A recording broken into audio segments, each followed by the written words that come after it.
آج کے اس تفصیلی جائزے میں ہم ایک ایسے موضوع پر بات کرنے والے ہیں جو بظاہر تو تاریخ کے کسی پرانے صفحے کا حصہ لگتا ہے، جی بالکل۔ لیکن در حقیقت آج کے اس جدید دور کے جو پیچیدہ مسائل ہیں ان کو سلجھانے کے لیے ایک حیرت انگیز خاکہ فراہم کرتا ہے۔ آج کا ہمارا موضوع مالکی مکتب فکر کے اصول استنباط پر مرکوز ہے۔ اور جب ہم ان تحقیقی مقالات اور فقہی قواعد کی کتابوں کا مطالعہ کر رہے تھے جو اس جائزے کے لیے جمع کیے گئے ہیں، تو ایک بات بڑی شدت سے ابھر کر سامنے آئی۔ بالکل۔ وہ یہ کہ امام مالک رحمہ اللہ نے قانون سازی اور نت نئے مسائل کے حل کے لیے کس طرح ایک انتہائی عقلی اور منطقی ڈھانچہ ترتیب دیا۔ انہوں نے محض کتابی باتوں پر انحصار نہیں کیا، بلکہ ایک پورے شہر یعنی مدینہ منورہ کے عملی تعامل کو باقاعدہ قانون کا درجہ دیا۔ صحیح بات ہے، اور یہ کوئی خشک قانونی بحث نہیں ہے۔ ہم دراصل یہ سمجھنے کی کوشش کر رہے ہیں کہ انسانی فلاح، معاشرتی رویوں اور تنقیدی سوچ کو کیسے ایک 1200 سال پرانے مگر حیران انگیز طور پر جدید قانونی ٹول کٹ کے ذریعے سمجھا جا سکتا ہے۔ آئیے اس کی تہہ کھولتے ہیں۔ سب سے پہلے تو ہمیں اس بنیادی فرق کو سمجھنا ہوگا جس کا ذکر ان دستاویزات کے بالکل آغاز میں کیا گیا ہے۔ میرا مطلب ہے اصول فقہ اور فقہ کے درمیان فرق۔ ہم عموماً ان دونوں اصطلاحات کو ایک ہی معنوں میں سنتے ہیں، تو کیا یہ دونوں ایک ہی چیز کے دو نام ہیں؟ نہیں، ان میں ایک بہت بڑا اور بنیادی فرق ہے۔ اگر ہم اسے ایک عام فہم مثال سے سمجھیں تو فقہ وہ حتمی عمارت ہے جس میں ہم رہتے ہیں، جو مکمل ہو چکی ہے۔ اچھا۔ یعنی یہ وہ قوانین ہیں جو ہمیں بتاتے ہیں کہ روزمرہ زندگی میں کیا کرنا ہے۔ لیکن اصول فقہ اس عمارت کا نقشہ ہے، اس کا آرکیٹیکچر ہے، اور وہ اوزار یا ٹول کٹ ہے جس کے ذریعے وہ عمارت کھڑی کی گئی ہے۔ یہ دراصل وہ قانونی تھیوری یا فریم ورک ہے جو ایک فقیہ کو بتاتا ہے کہ کسی بھی مسئلے کا حل نکالنے کے لیے کن دلائل کو ماننا ہے، کن کو رد کرنا ہے، اور کس دلیل کو کس پر ترجیح دینی ہے۔ بالکل۔ اگر اصول واضح نہیں ہوں گے تو ہر نئے مسئلے پر ایک نیا الجھاؤ پیدا ہو جائے گا۔ یہ تو بہت زبردست بات ہے، یعنی پہلے قواعد کھیل طے کیے جائیں، پھر کھیل کھیلا جائے۔ تو ان اصولوں میں جو سب سے پہلا اور مقدم ماخذ ہے وہ یقیناً قرآن مجید ہے۔ ہمارے ذرائع بتاتے ہیں کہ مالکی مکتب فکر میں قرآنی احکامات اور اس کے وسیع تر مفہوم کو ہر چیز پر فوقیت دی جاتی ہے۔ جی، قرآن وہ بنیاد ہے جس پر پوری عمارت کھڑی ہے، لیکن امام مالک کے استنباط کا طریقہ یہاں بھی انتہائی منظم تھا۔ ان کے ہاں یہ صرف الفاظ کا ترجمہ نہیں تھا، بلکہ قرآن کی واضح نصوص یعنی جو قطعی احکامات ہیں ان کو انتہائی سختی سے نافذ کیا جاتا تھا۔ صحیح۔ اگر کبھی ایسا ہوتا کہ قرآن کی کسی واضح نص یا اس کے عمومی مزاج اور کسی اکیلی روایت کے درمیان بظاہر کوئی ٹکراؤ نظر آتا، تو امام مالک وہاں محض روایت کو منوعاً قبول کرنے کے بجائے قرآنی مفہوم اور اس کی عقلی بنیادوں کو ترجیح دیتے۔ مطلب یہ دراصل قانون سازی میں ایک بہت بڑی فلٹریشن کا کام کرتا ہے۔ ایگزیکٹلی۔ اور قرآن کے بعد سنت کو قانون سازی کا دوسرا بڑا ماخذ مانا گیا ہے۔ لیکن یہاں آ کر جو چیز مجھے ان تحقیقی مقالات میں سب سے زیادہ حیران کن لگی وہ یہ تھی کہ تمام احادیث یا روایات کو جانچنے اور ان سے قانون نکالنے کا معیار ایک جیسا نہیں رکھا گیا۔ جی بالکل ایسا ہی ہے۔ یہاں ایک انتہائی کڑا فلٹر موجود ہے جسے خبر واحد کی اصطلاح سے جوڑا گیا ہے۔ اس سے پہلے کہ ہم مزید آگے بڑھیں، کیا اس خبر واحد کی کچھ وضاحت ہو سکتی ہے؟ یہ دراصل ہے کیا؟ یہاں جو سب سے زیادہ دل فریب ہے وہ یہ ہے کہ مالکی مکتب فکر احادیث کے درجات کو کس نظر سے دیکھتا ہے۔ دیکھیے، احادیث کی تفصیل کے لحاظ سے دو بڑی قسمیں ہیں۔ ٹھیک ہے۔ ایک وہ جسے متواتر کہا جاتا ہے۔ متواتر وہ روایت ہے جسے ہر دور میں اتنے بے شمار لوگوں نے بیان کیا ہو کہ انسانی عقل اس بات کو تسلیم ہی نہ کرے کہ یہ سب لوگ کسی جھوٹ پر متفق ہو سکتے ہیں۔ یہ وہ روایات ہیں جن پر 100% یقین کیا جاتا ہے۔ اور دوسری قسم؟ اس کے برعکس خبر واحد وہ روایت ہے جسے بیان کرنے والے راویوں کی تعداد کم ہو۔ وہ 1، 2 یا چند راوی ہو سکتے ہیں، لیکن وہ متواتر کے درجے تک نہیں پہنچتے۔ تو اس میں مسئلہ کیا ہے؟ اگرچہ یہ راوی مستند اور سچے ہو سکتے ہیں اور ان کی خبر معتبر بھی مانی جاتی ہے، لیکن اس میں یقین کا وہ حتمی اور قطعی درجہ نہیں ہوتا جو ہزاروں لوگوں کی متفقہ بات میں ہوتا ہے۔ ذرا رکیے، یہاں میرے ذہن میں ایک سوال پیدا ہو رہا ہے جو شاید بہتوں کے ذہن میں آئے۔ اگر وہ چند راوی بالکل مستند ہیں، ان کی یادداشت بہترین ہے اور وہ سچے ہیں، تو پھر مسئلہ کیا ہے؟ ہاں، یہ ایک اہم سوال ہے۔ ہمارے ذرائع بتاتے ہیں کہ امام مالک رحمۃ اللہ علیہ کے نزدیک اس خبر واحد کو قبول کرنے کی ایک انتہائی کڑی شرط تھی۔ اگر وہ خبر واحد اہل مدینہ کے تعامل کے خلاف ہوتی تو اسے رد کر دیا جاتا تھا۔ یہ تو بڑی حیران کن اور بظاہر خطرناک سی بات لگتی ہے کہ ایک مستند راوی کی بات کو محض اس لیے رد کر دیا جائے کیونکہ ایک شہر کے لوگ اپنی عام زندگی میں کچھ اور کر رہے ہیں۔ یہ سوال بہت فطری ہے، لیکن اس کے پیچھے جو منطق ہے وہ مالکی مکتب فکر کا سب سے روشن پہلو ہے۔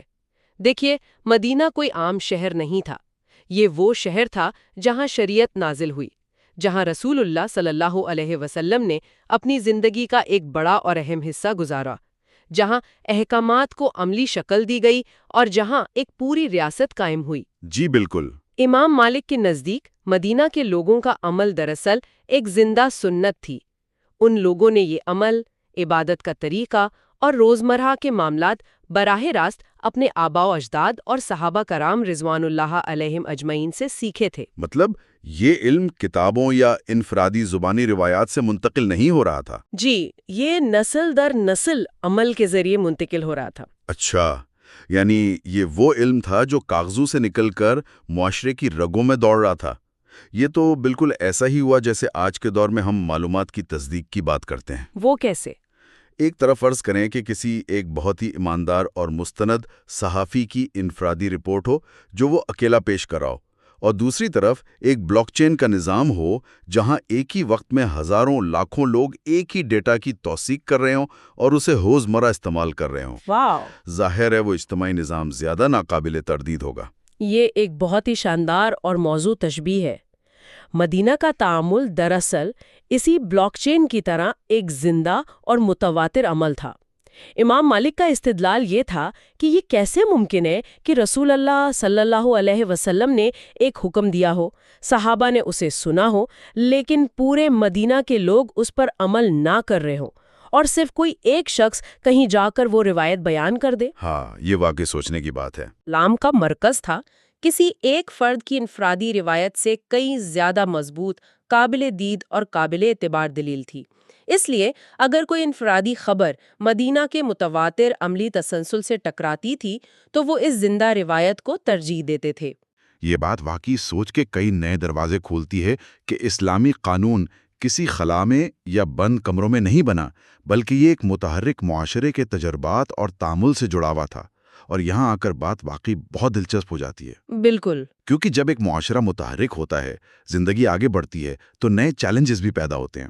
آج ہمارے پاس معیشت کے، ٹیکنالوجی کے اور سماجی ڈھانچے کے ایسے بے شمار مسائل ہیں جن کا آج سے صدیاں پہلے کوئی وجود نہیں تھا۔ جی ایسا ہی ہے۔ تو جب کوئی ایسا بالکل نیا مسئلہ سامنے آ جائے جس کا ذکر قرآن و سنت میں واضح طور پر یا کسی خاص نص کے ذریعے نہ کیا گیا ہو، تو یہ قانونی فریم ورک اس کا کیا حل پیش کرتا ہے؟ یہیں پر مالکی مکتب فکر کی وسعت نظر آتی ہے۔ جب کوئی ایسا معاملہ درپیش ہو جس کے بارے میں واضح تحریری حکم موجود نہ ہو تو وہ ایک انتہائی اعلیٰ اصول متعارف کرواتے ہیں جسے مصالح مرسلہ کہا جاتا ہے۔ مصالح مرسلہ؟ جی، سادہ الفاظ میں یہ عوامی مفاد یا معاشرتی بھلائی کا اصول ہے، یعنی کوئی ایسا فیصلہ کرنا جو عوام کے لیے فائدہ مند ہو اور شریعت کے وسیع تر مقاصد سے تو ہم آہنگ ہو، لیکن اس کی تائید یا تردید میں قرآن یا حدیث کی کوئی براہ راست لائن موجود نہ ہو۔ اب ظاہر ہے کہ اس کے لیے یہ جاننا ضروری ہے کہ شریعت کے وہ وسیع تر مقاصد ہیں کیا۔ ہمارے ذرائع میں اس حوالے سے امام غزالی رحمہ اللہ کا حوالہ دیا گیا ہے، جنہوں نے ان مقاصد کو بہت واضح انداز میں جمع کیا ہے، جسے مقاصد شریعت کہا جاتا ہے۔ جی، میں نے ان 5 بنیادی مقاصد کو نوٹ کیا تھا۔ ان میں سب سے پہلے دین کا تحفظ ہے، پھر جان کا تحفظ، تیسرے نمبر پر عقل کا تحفظ، چوتھا نسل کا تحفظ، اور 5واں مال کا تحفظ ہے۔ بالکل، یعنی قانون سازی کا کوئی بھی نیا عمل ہو، اس کا حتمی ہدف ان 5 چیزوں کی حفاظت ہونا چاہیے۔ لیکن ایک سوال یہ بھی تو ہے کہ کیا صرف مفاد کا نام لے کر کچھ بھی قانون بنایا جا سکتا ہے؟ یہ بہت اہم سوال ہے۔ یعنی اگر کل کو کوئی حکمہ یہ کہے کہ میرے نزدیک اس کام میں عوامی مفاد ہے تو کیا وہ شرعی قانون بن جائے گا؟ بالکل نہیں۔ اور یہی وہ مقام ہے جہاں اکثر لوگ الجھن کا شکار ہوتے ہیں۔ مصالح مرسلہ کوئی ایسی کھلی چھوٹ نہیں ہے کہ جو چاہے جب چاہے مفاد کا لیبل لگا کر قانون بنا لے۔ مالکی فقہا نے اس پر عمل کرنے کے لیے انتہائی سخت اور کڑی شرطیں رکھی ہیں تاکہ اس کا غلط استعمال نہ ہو سکے۔ وہ شرائط کیا ہیں؟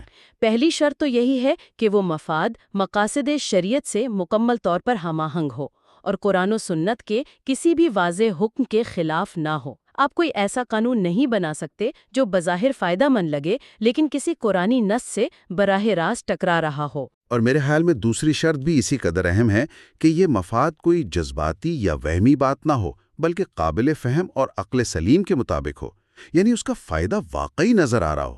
جی، اور تیسری شرط یہ ہے کہ اس پر عمل کرنا انتہائی ضروری ہو، یعنی معاشرے کی کوئی حقیقی اور بڑی تنگی دور کرنی ہو یا کسی وسیع تر نقصان سے بچنا ہو۔ یہ محض کسی معمولی آسائش کے لیے استعمال نہیں ہوتا۔ صحیح۔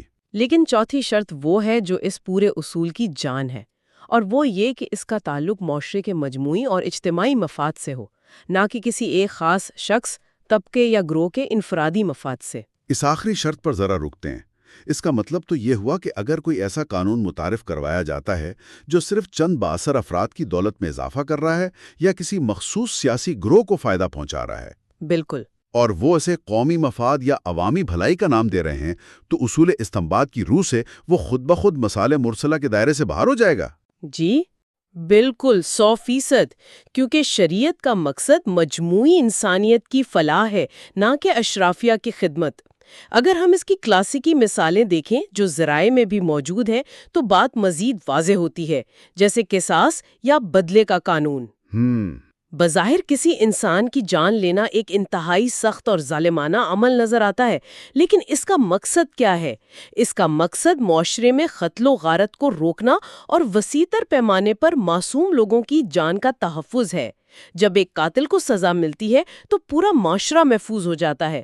اسی طرح شراب یا نشہ آور اشیاء کی بات کر لیں۔ ہاں، نشے کی مثال تو آج کے دور میں بہت متعلقہ ہے، کیونکہ آج کل تو ایسے نئے مصنوعی نشے یا کیمیکلز آ چکے ہیں جن کا ذکر پرانی کتابوں میں ممکن ہی نہیں تھا۔ بالکل ایسا ہی ہے۔ لیکن مالکی فقہ کے اس اصول کے تحت ان سب پر پابندی لگانا بالکل واضح ہو جاتا ہے، کیونکہ ان پر پابندی کا بنیادی مقصد انسان کی عقل کا تحفظ ہے۔ اگر عقل ہی سلامت نہیں رہے گی تو انسان صحیح اور غلط کی پہچان کیسے کرے گا؟ بالکل، اور اسی طرح چوری پر سزائیں مال کے تحفظ کو یقینی بناتی ہیں، اور خاندانی نظام کے خلاف جرائم پر سزائیں نسل اور خاندانی اکائی کے تحفظ کے لیے ہیں۔ یہ قانون اندھا نہیں ہے، اس کی نظر ہمیشہ اس بات پر رہتی ہے کہ معاشرے پر اس کے دور رس اثرات کیا مرتب ہوں گے۔ کمال ہے۔ اسی تناظر میں ایک اور قاعدہ بھی بہت اہم ہے جس کا ذکر مقالات میں ہے، لا ضرر ولا ضرار، یعنی نہ خود کوئی نقصان اٹھاؤ اور نہ دوسروں کو نقصان پہنچاؤ۔ یہ قاعدہ مصالح مرسلہ کی ایک مضبوط بنیاد بنتا ہے، کیونکہ مفاد کا حصول اور نقصان کا ازالہ دونوں کا ایک ساتھ ہونا لازمی ہے۔ یہ تمام اصول سن کر ایسا لگتا ہے کہ یہ ایک ایسا مدافعتی نظام ہے جو معاشرے کو بیماری لگنے کے بعد نہیں بلکہ بیماری لگنے سے پہلے ہی متحرک ہو جاتا ہے۔ اور اسی بات سے مجھے وہ اگلا اصول یاد آ رہا ہے جو ذاتی طور پر مجھے بہت زیادہ مسحور کن لگا۔ جی بتائیے۔ انسان کی یہ ایک پرانی فطرت ہے کہ وہ ہمیشہ قواعد اور قانونوں میں سے چور دروازے یا راستے نکالنے کی کوشش کرتا ہے۔ آج کل ہم دیکھتے ہیں کہ کیسے لوگ قانون کی باریکیوں کا سہارا لے کر ٹیکس بچاتے ہیں یا بظاہر قانونی دائرے میں رہتے ہوئے کوئی ایسا کام کرتے ہیں جس سے کسی دوسرے کا نقصان ہو جائے۔ بالکل۔ تو کیا مالکی مکتب فکر میں اس کا کوئی تدارک موجود ہے؟ کیا کسی ایسے کام کو روکا جا سکتا ہے جو اپنی اصل میں تو بالکل جائز اور حلال ہو لیکن اس کا نتیجہ ہمیشہ برا نکلتا ہو؟ اگر ہم اسے وسیع تر تناظر میں دیکھیں تو یہی وہ نقطہ ہے جہاں مالکی اصول استنباط کا ایک اور شاہکار سامنے آتا ہے، جسے سد الذرائع کہا جاتا ہے۔ سد الذرائع، اس کا لغوی مطلب ہے ذرائع یا راستوں کو بند کرنا، یعنی برائی تک پہنچنے کے راستوں کو مسدود کر دینا۔ یہ ایک انتہائی فعال اور پیشگی کارروائی کرنے والی اپروچ ہے۔ مالکی فقہ اس بات کا انتظار نہیں کرتی کہ کوئی جرم واقع ہو جائے اور پھر عدالت لگائی جائے اور سزا سنائی جائے، بلکہ وہ ان تمام دروازوں پر ہی تالے ڈال دیتی ہے جو اس جرم کی طرف کھلتے ہیں۔ یہ تو بہت ہی دلچسپ تصور ہے، یعنی ایک عمل بظاہر جائز ہے، لیکن اگر اس کا حتمی نتیجہ کسی حرام یا غیر قانونی کام کی طرف لے جا رہا ہے تو وہ جائز عمل بھی ممنوع قرار پائے گا۔ ہمارے ذرائع میں اس حوالے سے وہ انگوروں کی فروخت والی مثال دی گئی ہے، ذرا وہ شیئر کریں۔ جی، وہ ایک کلاسک مثال ہے۔ دیکھیے، انگور بیچنا ایک بالکل جائز، حلال اور عام سا کاروبار ہے، اس میں کوئی قباحت نہیں ہے۔ بالکل۔ لیکن اگر آپ کو یقینی طور پر معلوم ہو جائے کہ جو خریدار آپ سے یہ انگور بھاری مقدار میں خرید رہا ہے وہ دراصل شراب بنانے کی فیکٹری چلاتا ہے اور وہ ان انگوروں کی شراب بنائے گا، تو پھر تو سد الذرائع کے اصول کے تحت آپ کے لیے اس شخص کو انگور بیچنا حرام ہو جائے گا، حالانکہ آپ صرف پھل بیچ رہے ہیں، لیکن چونکہ وہ پھل ایک حرام عمل کا ذریعہ بن رہا ہے اس لیے اس ذریعے کو ہی کاٹ دیا گیا۔ جی، یہ کس قدر زبردست اور عملی تصور ہے۔ اس کا مطلب ہے کہ قانون صرف ظاہری الفاظ کا یا کاغذ پر لکھی شکوں کا نام نہیں ہے، بلکہ یہ نیت، ارادے اور حتمی نتائج کا بھی محاسبہ کرتا ہے۔ اگر آپ کا ارادہ قانون کو دھوکہ دینے کا ہے تو قانون آپ کو اس کی اجازت نہیں دے گا۔ جی بالکل۔ ہمارے ذرائع میں ایک اور فقہی قاعدہ الامور بمقاصدہا کا بھی ذکر ہے، جس کا مطلب ہے کہ معاملات کا دار و مدار ان کے مقاصد پر ہیں۔ یعنی جب یہ قاعدہ اور سد الذرائع کا اصول آپس میں ملتے ہیں تو یہ ایک ایسا مضبوط حصار بنا دیتے ہیں جس میں قانونی ہیلے بہانوں سے کسی کو نقصان پہنچانا لگ بھگ ناممکن ہو جاتا ہے۔ بالکل ایسا ہی ہے، اور یہی وہ ربط ہے جو اصول استنباط کو عملی زندگی سے جوڑتا ہے۔ مالکی فقہ کو اس کے اسی حقیقت پسندانہ طرز عمل کی وجہ سے جانا جاتا ہے۔ صحیح۔ یہ معاشرے کے ان رواجوں کو بھی اہمیت دیتا ہے جنہیں عرف کہا جاتا ہے۔ فقہ میں ایک تسلیم شدہ قاعدہ ہے العادۃ محکمۃ، یعنی رواج کو فیصلہ کن حیثیت حاصل ہے۔ اچھا، تو رواج بھی قانون بن سکتا ہے؟ اگر کسی معاشرے کا کوئی خاص رواج شریعت کے بنیادی احکامات کے خلاف نہیں ہے تو قانون اسے نظر انداز نہیں کرتا، بلکہ اسے قبول کرتا ہے اور اسی کے مطابق فیصلے کرتا ہے۔ یہ تمام اصول مل کر ایک ایسا لچکدار، قابل عمل لیکن انتہائی مضبوط نظام بناتے ہیں جو ہر زمانے اور ہر معاشرے کے ساتھ چلنے کی صلاحیت رکھتا ہے۔ تو اگر ہم آج کی اس شاندار اور تفصیلی بحث کو سمیٹنے کی کوشش کریں تو ہم نے ایک بہت ہی طویل لیکن روشن سفر طے کیا ہے۔ جی، ہم نے دیکھا کہ کس طرح امام مالک کا پیش کردہ یہ فریم ورک قرآن جیسی قطعی نصوص سے اپنا آغاز کرتا ہے، پھر وہ کتابوں سے نکل کر ایک پورے شہر کی زندہ و جاوید روایت اور تعامل کو بطور دلیل سامنے لاتا ہے۔ بالکل۔ پھر وقت کے ساتھ پیدا ہونے والے نئے مسائل کے حل کے لیے مسالے مرسلہ کے ذریعے اجتماعی مفاد کا دفاع کرتا ہے، اور قانون میں سے چور دروازے نکالنے والوں کا راستہ سد الذرائع جیسے متحرک اصولوں سے بند کر دیتا ہے۔ ایک ڈھانچہ کس قدر باشعور، منظم اور انسان دوست ہے۔ جی بالکل۔ یہ ایک طرف تو تحریری احکامات کی سختی سے پابندی کرتا ہے، لیکن دوسری طرف معاشرتی حقیقتوں اور عوامی فلاح کو کبھی اپنی نظروں سے اوجھل نہیں ہونے دیتا۔ آج کا دور معلومات کے بے ہنگم اضافے کا دور ہے۔ ہم ہر وقت بے شمار خبروں اور دعووں کی زد میں رہتے ہیں۔ علم کی یہ گہرائی اور معلومات کو پرکھنے کا یہ طریقہ ہمیں تنقیدی سوچ سکھاتا ہے۔